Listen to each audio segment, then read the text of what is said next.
کل کی ویڈیو ہے، 3 غیر مسلم لڑکوں نے مل کر کے کالج سے بچی کو بلایا اور اس کو مار کر کے اسکارپیو میں لے گیا، 3 دن ریپ کیا اور ریپ کرنے کے بعد اس کے جسم کو سریعام لے کر کے پھینک دیا۔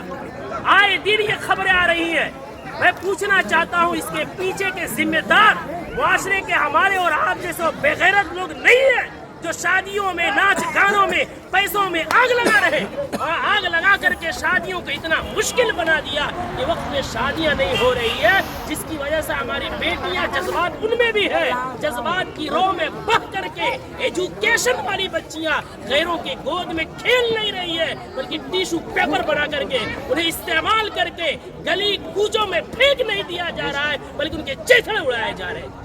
اتنے ادب و احترام کے ساتھ بار بار اصرار کرنے کے بعد جھک کر کے باپ کہہ کر کے بھائی کہہ کر کے ایمان کا حوالہ دے کر اسلام کا حوالہ دے کر پوری سوسائٹی کے عہد و پیمان کا حوالہ دے کر کے کہا گیا، لیکن پھر کیوں نہیں مانے؟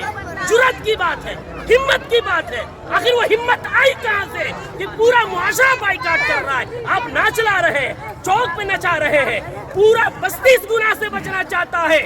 خدا کا خوف کھائیں ہم لوگ، کل قیامت میں کیا منہ دکھائیں گے؟ پورے گاؤں میں نچاتے ہوئے لے کر آتے ہیں، مسجد کے سامنے سے لے کر آتے ہیں، پورے گاؤں میں۔ یہ کیا ہے؟ اس کو ضد نہیں کہتے ہیں تو اور کیا کہتے ہیں؟ اس کو ہٹ دھرمی نہیں کہتے ہیں تو کیا کہتے ہیں؟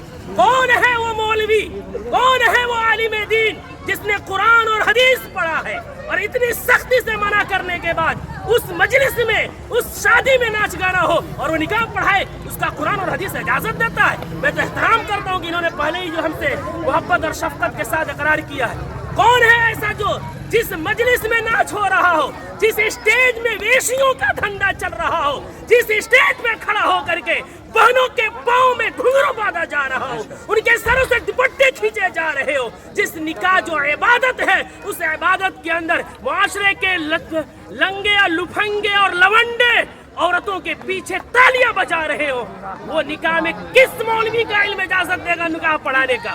کون سی قرآن اجازت دے گی؟ کون سی حدیث اجازت دے گی؟ یہاں سب کلمہ پڑھنے والے ہیں، ہم مریں گے رب کے سامنے حاضر ہوں گے۔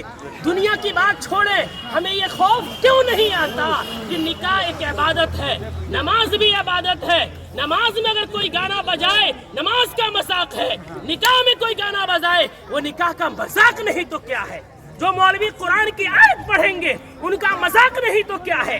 حدیث پڑھیں گے ان کو پیروں کی ٹھوکروں میں رکھنا نہیں ہے تو کیا ہے؟ دیکھا آپ نے اور سنا۔ عزیز دوستو، ہمارا کوئی طریقہ اللہ کے نبی صلی اللہ علیہ وسلم کے طریقے سے ملتا جلتا نہیں ہے۔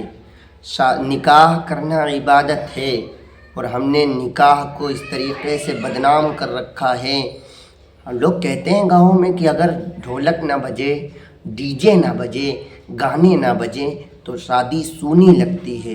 میرے عزیزو، اللہ کے نبی نے ان تمام چیزوں سے ہمیں منع فرمایا ہے کہ محمد سے وفا تو نے تو ہم تیرے ہیں، یہ جہاں چیز ہے کیا لوح و قلم تیرے ہیں، نقش قدم نبی کے ہیں جنت کے راستے، اللہ سے ملاتے ہیں سنت کے راستے، نبی کے راستے سے جو قدم اپنا ہٹاؤ گے بھٹکتے ہی رہو گے، تم کبھی منزل نہ پاؤ گے۔